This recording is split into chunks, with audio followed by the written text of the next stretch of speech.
The X Zone Radio Show with Rob McConnell is largely an opinion talk show. All opinions, comments, or statements of fact expressed by Rob McConnell's guests are strictly their own and are not to be construed as those of the X Zone Radio Show or endorsed in any manner by Rob McConnell, Relmar McConnell Media Company, the X Zone Broadcast Network, its affiliated networks, stations, employees, or advertisers.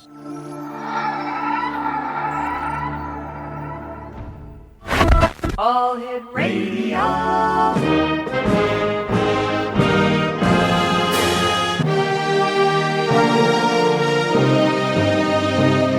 Welcome to the X Zone, a place where fact is fiction and fiction is reality. Now, here's your host, Rob McConnell.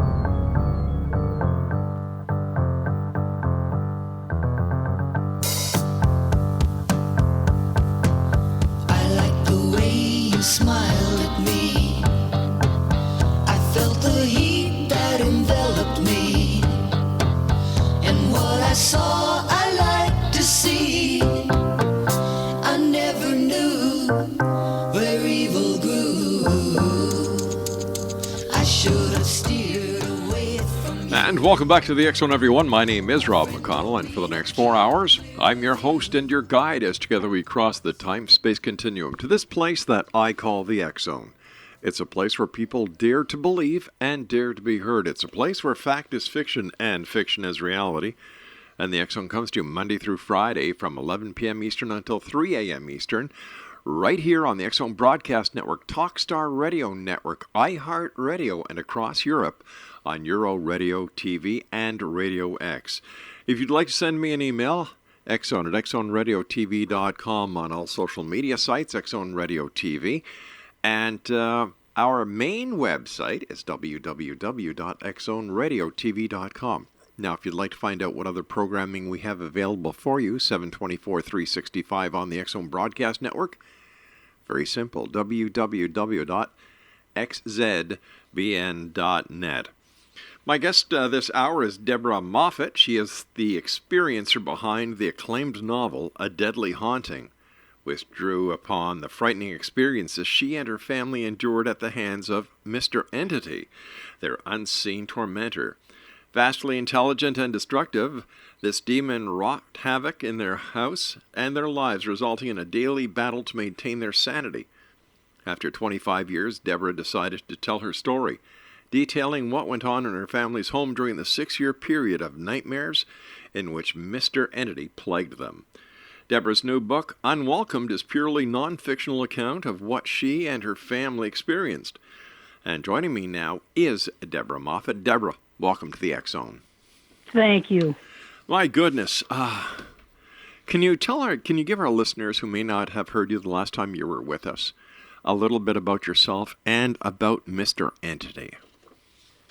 Well, this all started quite a few years ago. It was back in 1987 when it first started. And it's in Rancho Cucamonga. And it started in the house we were living in with my husband and my mother and father-in-law. And at that time, she had before I moved out to California, she had a housekeeper from Guatemala taking care of her mother who lived in the next house who had a stroke. And from what we understand from the researchers that investigated, this lady practiced some type of Santeria. She opened some type of portal, and Mr. Entity found my mother-in-law, who he said he had been looking for many years. And it all started down at the other house. At first, it started with just little things, like things moving. Things especially were turned backwards. You'd go into a room and you'd see things facing you, and then you could turn your head for a second, and you'd look back and they'd be all backwards. Oh, my gosh. So it started off very non-threatening at first. But still it was very frightening what was going on. We were moving at the time anyhow, not at the point, not to get away from Mr. Entity, but we had planned before even Mr. Entity showed himself to move.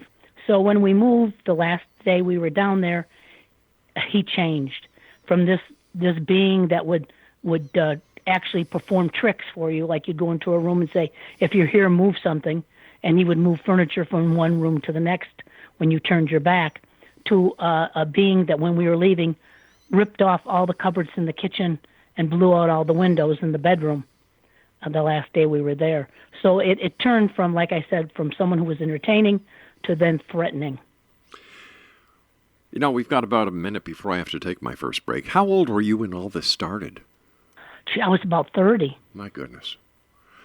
And how did your and parents... up until that point, never really had anything to do with the paranormal, other than enjoying monster movies and supernatural books. Sure. Other than, which I believed at the time were make-believe, but little did I know they weren't. So up until that time, this was the first experience I ever had with the paranormal. All right, please stand by, Deborah. Great having you with us again. Congratulations on your new book, Exonation. Thank you very Our much. guest this hour is Deborah Moffitt.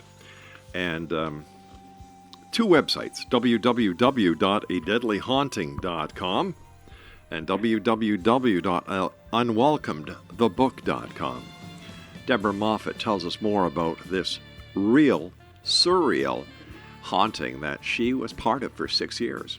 When we return here in the X Zone from our broadcast center in Hamilton, Ontario, Canada. Don't go away.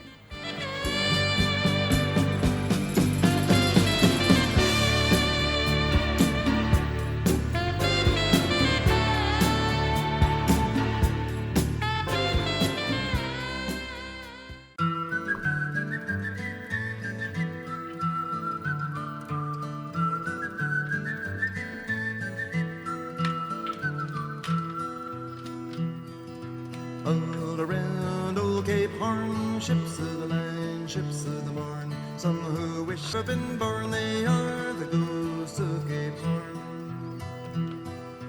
Fall-a-ralla, riddle-de-rum, with a rim-dim-diddy and a rum-dum-dum. Sailing away at the break of dawn, they are the ghosts of Cape Horn. Welcome back, everyone. Deborah Moffitt is our special guest. www.adeadlyhaunting.com and www.unwelcomedthebook.com. You know, you were telling us before the break, Deborah, about how Mr. Entity would do tricks, basically do parlor tricks, but when he found out you were leaving, all hell broke loose. Why do you think that things switched when you and your family were leaving? Well, I think because he thought he had us down there. He was living with us. It was like we were under his control, starting to get under his control. And then we were leaving to a new address, and he felt like we were escaping. That's all. I felt like that's what he thought, maybe, that we were escaping from him.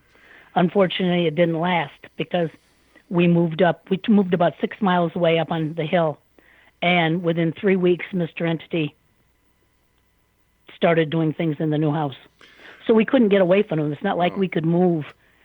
Where we went, he went. I'd like to go back in time a little bit. How did Mr. Entity present himself to you and your family? What was the catalyst that brought him forward?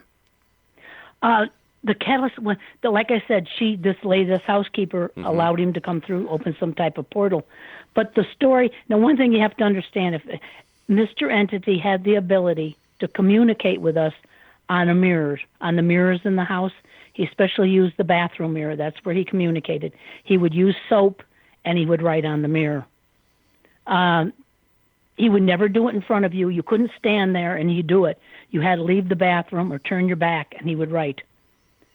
So the story he told me why he was with our family was that centuries ago, like in the 1600s, he had control of a monastery, some of the monks in the monastery, and they promised him a blood sacrifice, a sacrifice. And my mother-in-law was the person that they were sacrificing, and they promised her to him. Fortunately, somehow it didn't come to fruition. She escaped and wasn't sacrificed. But he said that didn't matter. She had been promised to him, and she belonged to him. So this was in another collector. So this was in another lifetime of your mother-in-law's. This was in a different lifetime. But he said he found her, and now he came to claim her. So when Mr. Entity would write something on the mirrors, how was his penmanship? You know, it was two different ways. That's why I really don't know if there were more than one thing in the house. Sometimes he would write, sometimes he would print. He was always extremely intelligent. he could, he would, my mother-in-law was a very intelligent woman also. She spoke 4 different languages. She spoke Spanish, Italian, a very old dialect that's Albanian called Tobresh, and English. Well, sometimes she would, because Mr. Entity would listen constantly to what we said and commented on the mirror. Well, my mother-in-law said she was tired of that, so she started talking to my husband, who spoke Tobresh also. Right. And she thought that he wouldn't be able to understand her. Well, Mr. Entity responded on the mirror in Tobresh and answered her. So she tried different languages. So he spoke any language. He spoke all different languages. So he was a very intelligent being. So the only place that he would write these messages was in the washroom, on the washroom mirror? No, bathroom mirror, gas mirror. It started upstairs. My mother and father-in-law, we moved to a very large house, and their suite was upstairs with a bathroom and a big room upstairs. We had the downstairs master suite. Well, when Mr. Entity came to this house, he went upstairs to my mother-in-law's, and that's where he first started writing, was on the upstairs bathroom mirror. It got so dangerous upstairs for my mother-in-law. He constantly tormented her and tried to injure her. Oh, wow. Not that he would take the knife and hurt her, but he would put knives in different locations so that if she sat or if she laid down or moved quickly, she would hurt herself. Knives all over. So then he started, they woke up one morning and their bed had been sliced to pieces under them. So it got to the point they weren't safe upstairs, so we all moved in together in the master suite downstairs. So that's where, for 6 years, that's where we all lived together. But if you were under this torment, why did you stay there for 6 years? Because no matter where we went, he went with us. He already moved once with us from the other house. If we even went out to dinner, like we'd go out to dinner, we'd come home and the waitress's name tags would be on the kitchen table, or something from the restaurant would be on the table showing us that where we went, he went. We couldn't, it wasn't like we could just move away and he wouldn't follow us. He was attached to my mother-in-law. Now, geez, there's so many questions I'd like to ask you. I guess my next question is, were there any reports made to professionals, law enforcement, doctors, lawyers? We ran the gauntlet. We personally didn't contact the police. The police contacted us. My mother-in-law during this time, she was so afraid that people would think we were crazy, trying to tell them what was going on. So she said, we're not going to tell anybody. It'll go away, we'll pray, it'll go away. It didn't. But she wouldn't let us tell anyone. She thought they'd think we were crazy or making it up. And I could understand in a way, because at that time, it's not like it is now with all the programs and the better understanding of the paranormal. Back then, if these things went on, people did think you were strange, but we still had to have help. One of the first things we did, we went to a psychologist. Right. And we explained what was going on, and he talked to each of us in the family, and then he advised that we contact some type of paranormal group. He said he couldn't help us. So then we contacted the USC, Dr. Thelma Moss. She was ill at the time. I believe she sent out an investigator named Terry Gaynor. They couldn't help us. So we went through so many different things. We tried the church. Yeah. What did the church say? My mother-in-law was Catholic, very Catholic. But when her mother died, she kind of stopped going to church. So she wasn't really affiliated with any church that she had real contact with. But we contacted a local church, said we just moved in the house. We didn't explain what was happening. We said, would he come up and bless the house? Because we thought when he came up to the house, then we'd sit him down and explain what was going on. Sure. He came to the house. He walked in the foyer. He got this really look on his face like he was really frightened. Took out holy water, made a big cross and the sign of a cross in the hall, and said to us, all right, your house is blessed. I have to go. And I remember my mother-in-law grabbed him by the arm and said, please, no, don't go. You have to listen to us. Please, we have to tell what's going on. And she started to tell him what was going on. And he turned to me and said, oh, ladies at this age go a little crazy. And he ran out the door and into the car. Oh, brother. And that was the end. Unreal. You go to the church for help and they run like hell. Right, and he just never, no help in that avenue. We had the Warrens, Ed and Lorraine Warren came out. Yeah. They tried to help us. This was one thing that happened when they were here. Ed and Lorraine, we were all sitting around in the living room because he was going to perform the rite of provocation. He told me that would make it show itself. My father-in-law and I were sitting on a couch.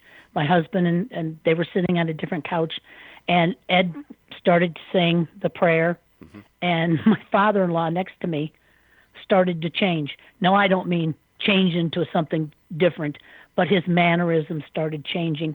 You looked at him and you can see it was like a different person. His back kind of slouched forward. He took his one arm and curled it up to his chest. He got up and he was stooped over and he started walking towards Ed, dragging his leg. Oh my gosh. And he said in a voice that it was my father-in-law's voice, but it was changed. But you could tell it was still my father-in-law's voice, but it was different. And he went right up to Ed Warren, right straight face to face, and looked at him. And Ed got kind of frightened. And Ed grabbed this. He had a piece of cross. He said was from the cross. He said it was a holy relic, and it protected him. And he took it and put it in my father-in-law's face and said, "I have this, and you can't harm me." And I remember my father-in-law looked at him and said, "I'm going to bite your hand off and chew your hand in that cross and spit it in your face." And then he slowly turned around and dragged his leg and walked back to the couch. And then he just kind of collapsed and went back to dead. Oh, my God. So for 6 years, you were terrorized, basically, and nobody could do anything about it? We had, it's not from our want of trying. Yeah, we I tried understand everything. That. It got to a point where there was even no one to try. We would go to psychic fairs asking people if they know people to get rid of this. We had Wiccans come to the house, magicians. We had all kinds of people try to get rid of it. Couldn't go. It wouldn't go. We had one lady that came. Her name was Dr. Evelyn Paglini. I don't know if you'll know her, but yes, I do. Yeah, she originally helped start the Church of Satan in Chicago. Yep. With Anton LaVey, and she explained the whole thing to us, and she kind of changed and had a different philosophy in life. She came to try to help us. Mr. Entity hated her. He would say terrible things about her on the mirror. But she tried to get rid of him. She couldn't get rid of him. And she advised us. Here's what she told us to do. She said, "I suggest to save your mother-in-law's life, you take one room upstairs and you dedicate it to this." She called it a deity, or she thought it was one of the 7 princes of hell. That's who she thought it was. She said, "It's too powerful. I can't get rid of it." She said, "I don't know if you're ever going to be able to get rid of it." So she said, dedicate a room to him, pay him homage, and he may actually help your family. Treat him like we all got them and said, "No, we're not going to pay homage to a demon or whatever he is," because we never really know what he was. I don't know. That's right. I said, "But we're not paying homage to anything." And if you pay homage to him, it just gives him that much more strength. Yeah. Well, we weren't going to, so she said, "Well, I can't help you." So she couldn't do anything. Then a very strange thing happened, like 2 or 3 days after she came. We were all living in the back bedroom. My mother and father-in-law were in one bed. My husband and I were in another bed on the other part of the room. And my father-in-law, like 3 o'clock in the morning, jumped out of bed. And I remember we ran over, and he pulled out from the covers it would look like a spearhead, like the top of a spear. And it's all hand-forged. It's like gray. It has some designs on it. And I went to the bathroom in the hall to talk to Mr. Entity, because as soon as I saw that, I took it. And I said, "This is now mine," because if I took possession of anything, Mr. Entity wouldn't touch it. He just wouldn't touch my things. So I went to the bathroom. I said, "This is now mine, Mr. Entity. And what do you want? Why did you bring this?" He said, "I want a blood sacrifice." And he wrote on the mirror step by step how he wanted this blood sacrifice to happen. He wanted my father-in-law to use the spear on my mother-in-law.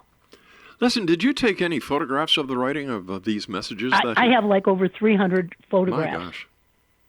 These are like from like 25, 27 years ago. So some of the photographs aren't great because it wasn't like the digital cameras now where you take a picture and you look and say, "Oh, that's not good. I better take another one."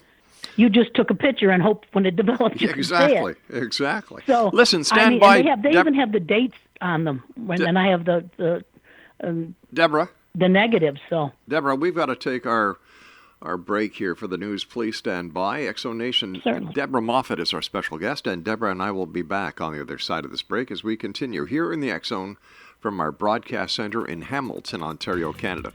My name is Rob McConnell. Don't go away.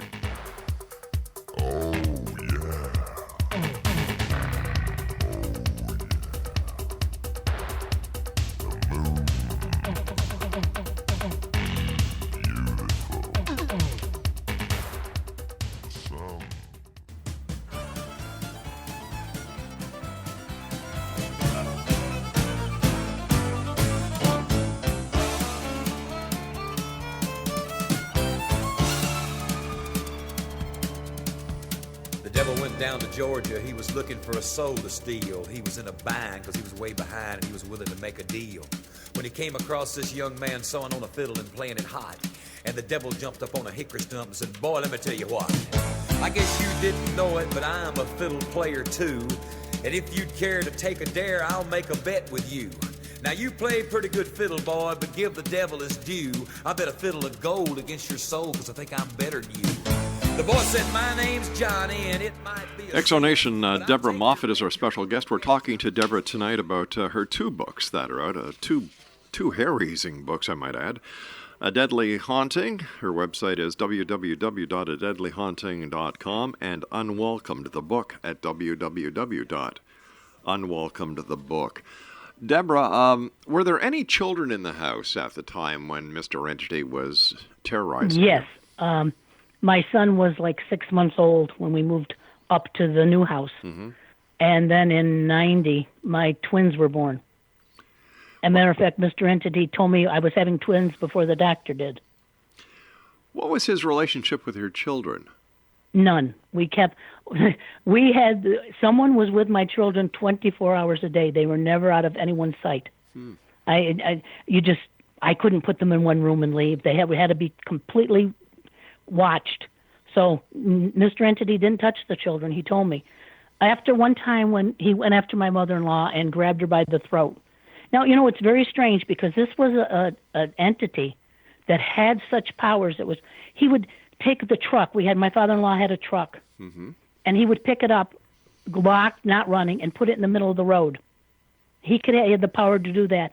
He would apport things from house to house, from a store. He would apport things to our house. He could apport things. He had enormous strength. He would make the house tremble. He would blow out all the windows when he got mad in the upstairs. So he had enormous strength.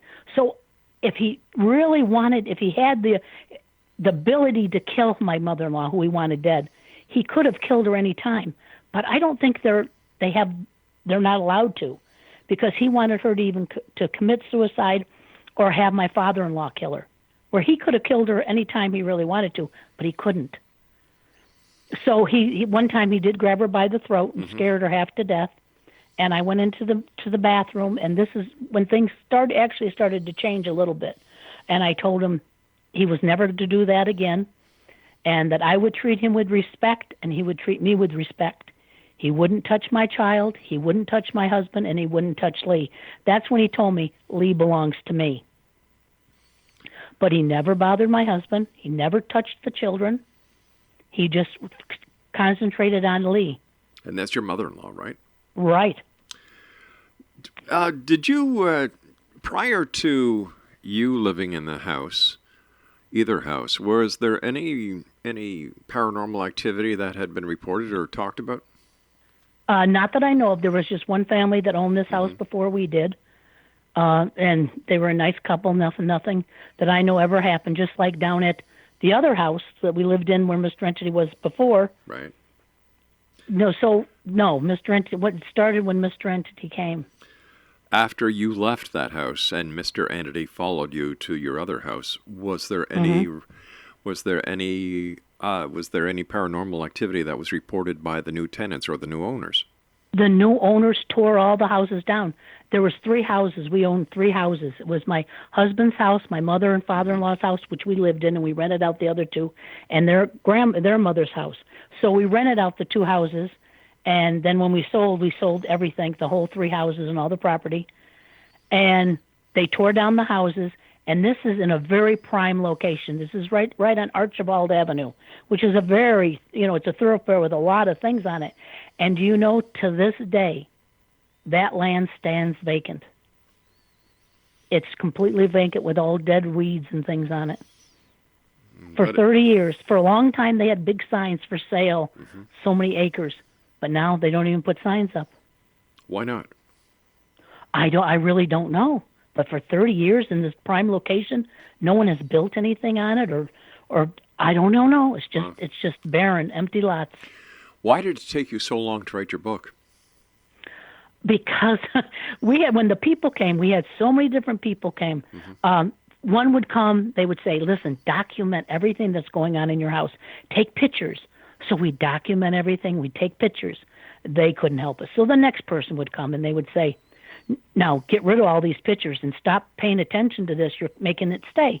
So we'd throw away all the pictures. We'd throw away all the documentation. It was like a roller coaster. One would say to do it. The next one say to not to do it. Luckily, my husband, he would take some of the pictures and he threw them in a box. He didn't save them all because we must have took 1,000 pictures.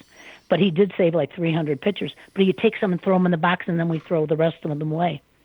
So that my husband, we decided when this left, we made a pact, the three of us, we would never talk about Mr. Entity again because everybody had told us, if you talk about it, you're going to bring it back. We never even talked about it among ourselves. We just let it go. When my mother-in-law died, she died in 2010, and my husband said, we really should write a book about this and let people know what happened. Well, he always had that in his mind, but he died in 2012. And in 2012, I was cleaning out the closet, and I found the box with all the pictures. And when I found the box, I had never even told my children what had happened. So when I found the box of pictures, my daughter was with me, and she said, what is this? So I had explained, I sat everybody down, and I explained the whole thing to them. And then I got thinking, this is the time I really would like to tell people what happened because it was the most amazing thing. This entity was amazing. He was evil. He was ancient. He was intelligent, but he was amazing. And to be able to see things be aborted, to talk to something that you can't see on a mirror. He used to tell me things about the past, different historical people that he had known. He told me things about the future, the present that we were living in. He would tell me when someone was coming to the door who it was going to be. He told me amazing things. But here's how it started. I noticed that he literally destroyed our house. It was an everyday battle to patch walls, to fix rugs, because he had this one sign that was his sign. It was like a triangle, and then at the bottom of the triangle there was a swirly tail. Now I don't know if that's his sign or what the sign means, but he put that sign everywhere. And then he had other kinds of signs, squiggly lines, all different kinds of look like magical symbols. And he put them everywhere in the house. Well, I noticed that if I talked to him on the mirror, he would stop destroying things as much, and he'd leave my mother-in-law alone because he made her life miserable. He would cut up her clothes. She couldn't have money on her. She'd be sitting in a chair, and if she was alone, all of a sudden you could see a raw potato come across the room and hit her in the head. It was constant torment. So I found that if I communicated with him on the mirror and I made him talk a lot, he would use his energy to communicate because he loved to talk. And he would communicate, and when he communicated, the destruction in the house slowed down. My mother-in-law wasn't affected as much. So I just talked to him, and it wasn't talking a little bit. Mr. Entity talked and did things, the strange things he did, morning, noon, and night. It didn't have to be the night when he did things. And we would talk all the time, and if I kept him talking, the destruction calmed down. So your mother-in-law passed away, your father-in-law passed away, and your husband's passed away, am I correct? Right. And Mr. Entity is no longer in the picture. Mr. Entity said goodbye in the early 1990s. He said goodbye, my family, and he left. I told him he couldn't come back. He had to leave. And he didn't want to go. This is what was so strange. You hear about demons, and you see these movies with demons, and they're these crazy, horrible things, like they don't have any type of intelligence. But here was an entity. There was a gentleman who was a researcher who came to our house, And he was kind of down and out, and he was kind of miserable. And he saw the power that Mr. Entity had. And he also heard that Dr. Baglini said, well, if you pay this demon, what she thought was a demon, homage, he'll do good things for you. So he got it in his head that he was going to ask this demon to leave with him and come and help him in his life. I told him, that's up to you, but it's a stupid thing to do. He's not going to help you. Right. Because he hated the guy to begin with. He would do terrible things to the gentleman when he was here. And so this person went in and talked to the mirror and told him he could come with him, wanted him to come with him. So the next day I went in to Mr. Entity and I said, Mr. Entity, it's time for you to leave now. This gentleman asked you to go with him. You have a place to go. You have to go. And he said, I don't want to go. I want to stay here. I said, no, you have to go. Go with Gary. Why don't you want to go with Gary? And he listed. He said, Gary has no integrity. He has no honor. He's an empty vessel. And I think about things like that, and I think, why would a demon care if someone was an empty vessel and had no integrity? So there's so many strange things about Mr. Entity that I'll probably never really understand. Strange, very strange. What I'm having a bit of a problem with the book that the books have been written after the entity has departed, and so have the other three witnesses. So how do you deal with skepticism when somebody says, how can you collaborate your story? You know what? I had a gentleman come and research it, and we had people that came to the house. We had Brian Hurst. He's still alive. The gentleman went and talked to Brian. All different people, researchers that came to the house, people can still contact, and they'll tell you what happened. But did these researchers actually see any activity or any actions? Do you know? A couple of the women did. I don't even remember who their names were because Mr. Entity was when they came, he did all kinds of things to scare them. But actually, Mr. Entity, when people came, he would kind of back off a little. He would just kind of quietly watch them. But Gary, who's still alive, unfortunately, he's not quite right. He witnessed it all. He witnessed the writing. He witnessed everything. Mr. Entity used to attack him. He used to cut up his clothes. One time, Gary was sitting at the kitchen table, and we heard like scissors cutting. And Gary reached up to his hair, and Mr. Entity was cutting his hair, and all his hair from the back of his head was cut off and on the ground.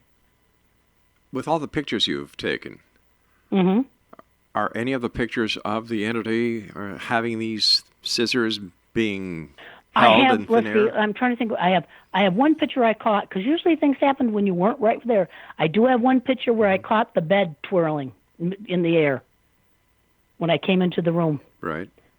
I caught that on camera. Other than that, one thing that is very, very strange that I didn't even realize until I was looking through the pictures. Mr. Entity wrote after they moved from upstairs downstairs. He always wrote in the bathroom mirror. And in this one picture, when I went to look at the mirror, I would always look at the writing because that's what you wanted to know, what he said. And I looked at this one picture, and you can actually see a reflection of our kitchen instead of the bathroom in the mirror. That's amazing, because here it is, the bathroom mirror, and you can see the writing on the mirror, but you're seeing the kitchen in the reflection. It's just, I can't even explain that. You and I have to take our final break. Please stand by. Exonation Deborah Moffitt is our special guest. deadlyhaunting.com and unwelcomedthebook.com, and we'll both be back on the other side of this break as we wrap up this hour here in the X Zone from our broadcast center in Hamilton, Ontario, Canada. Don't go away. Through early morning fog I see visions of the things to be, the pains that are withheld for me. I realize and I can see that suicide is painless. It brings on many changes.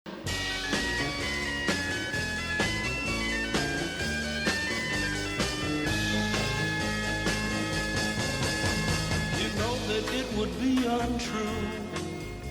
You know that I would be a liar if I was to say to you Girl, we couldn't get much higher. Come on, baby, light my fire. Next donation, Deborah Moffitt is our special guest this hour. www.deadlyhaunting.com and www.unwelcomedthebook.com. How do you deal with skepticism? Because there seems to be a few open edges here. For example, the fact that the book has only been written after the participants besides yourself who can validate the claims are dead. There's only one other person who has actually seen any of the paranormal activity, and he is not well, to put it nicely. Paranormal researchers have gone there, and not one paranormal research has seen this entity. I take that back. There were two that came. Two Native American Indians from Los Angeles came, and they did see. This is the time Mr. Entity showed itself in the attic. They went in. I was with them. He had like a sage. Mm-hmm. He did some kind of chanting. He said, we're going to force him to show himself. And that's when it took the pink insulation on the walls and formed into a big head with the horn on the side. They were there. They saw that. And did anybody take a picture of that? No. They were doing their ritual. We were more. The most important thing was for us was to get rid of it. We just wanted it to go. And I can understand if people don't believe it, because the truth is, if somebody told me this story and I didn't live it, I'd be skeptic too. But I lived it. I know what happened.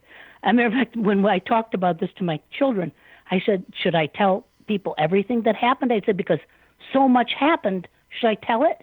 And all, or just tell a few things? They said, just tell it the truth. Tell it the way it is. And that's all I do. I just tell you what I lived. Why did you write your book? I wrote it. I think I was even very excited to write it because it had been hidden for so long. I found this fascinating as well as terrifying.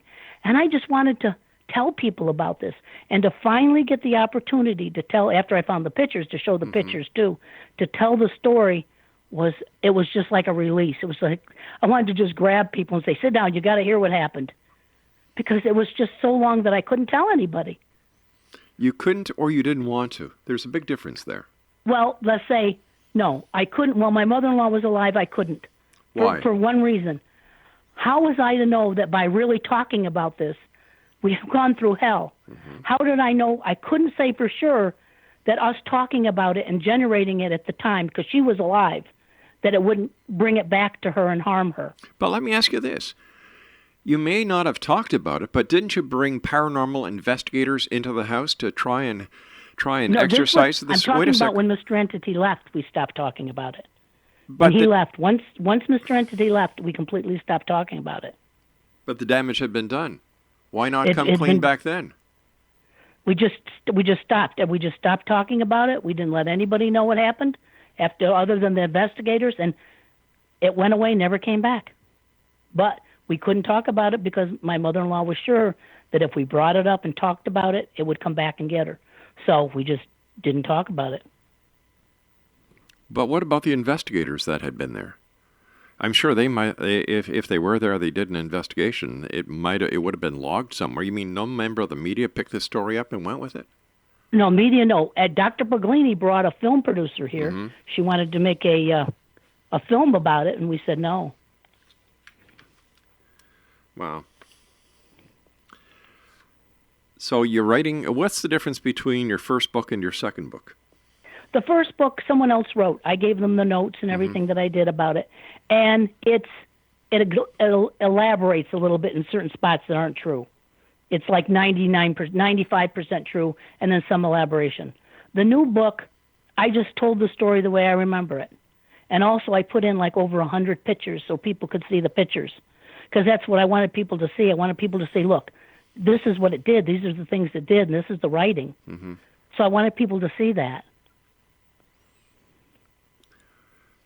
There are many similarities with your story and the story told by Andrea Perron, the author of The Conjuring. And she, too, is rewriting the entire story based... she's writing it herself instead of using a ghostwriter like she did in the first book. Mm-hmm. The similarities are uncanny. She, too, had the Warren family. They, too, had an entity. You know, there's a lot of questions here. Sure, I understand that. All I can do is tell people what happened. I can tell them what I lived. Mm-hmm.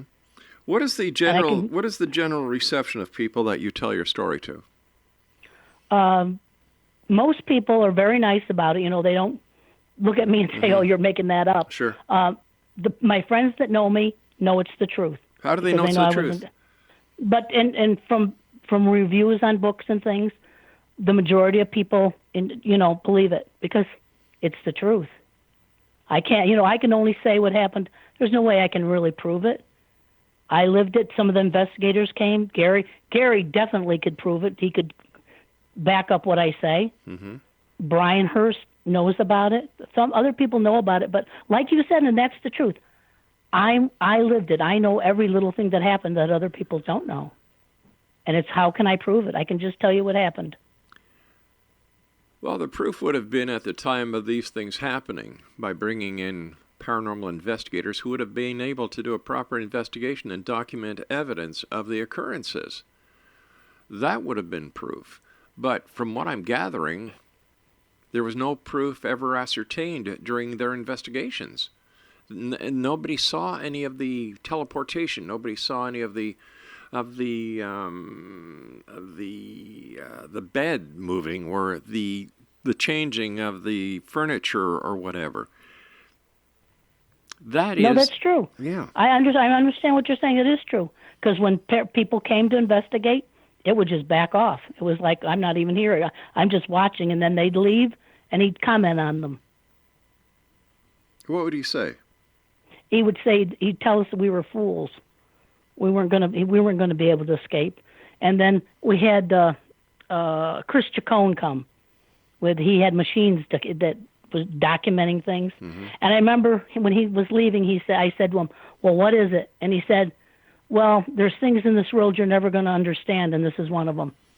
And then when he left, Mr. Entity wrote on the mirror, "The machine didn't detect me. He's a fool."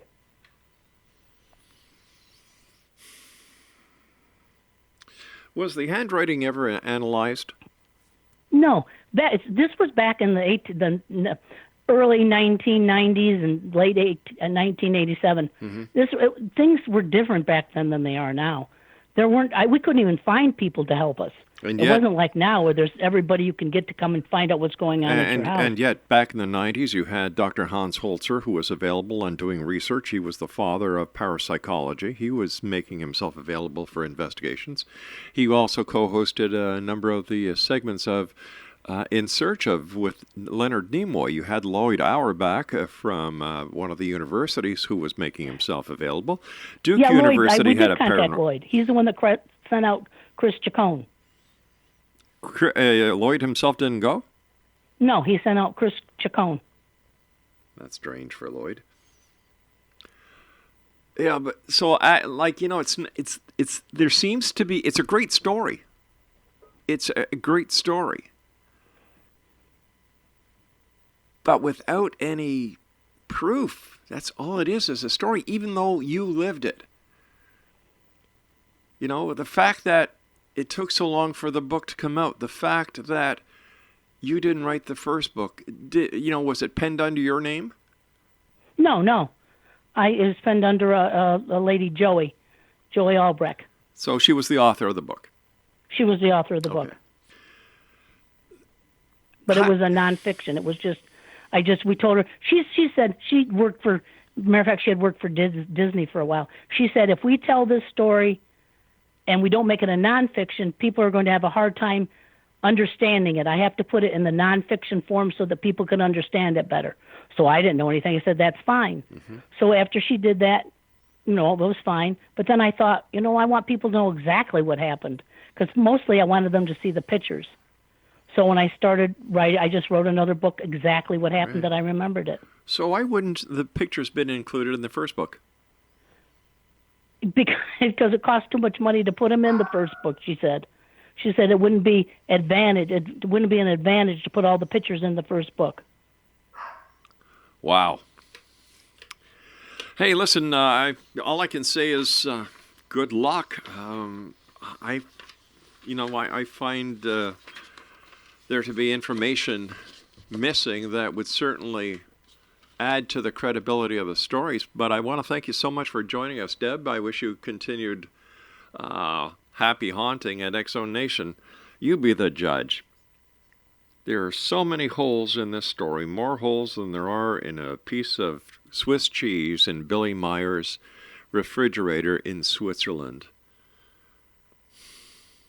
And like I said, it mirrors the Andrea Perron story about The Conjuring, especially since there was an entity, there was a family, you've got the Warrens involved. And the big question, why were the pictures not included in the first book? I'll be back on the other side of this break as we continue here in the X-Zone from our broadcast center in Hamilton, Ontario, Canada. Ask me if I believe the story, Craig. Never mind, I'll save you the question. No, I don't. We'll be back on the other side of this break. Don't go away.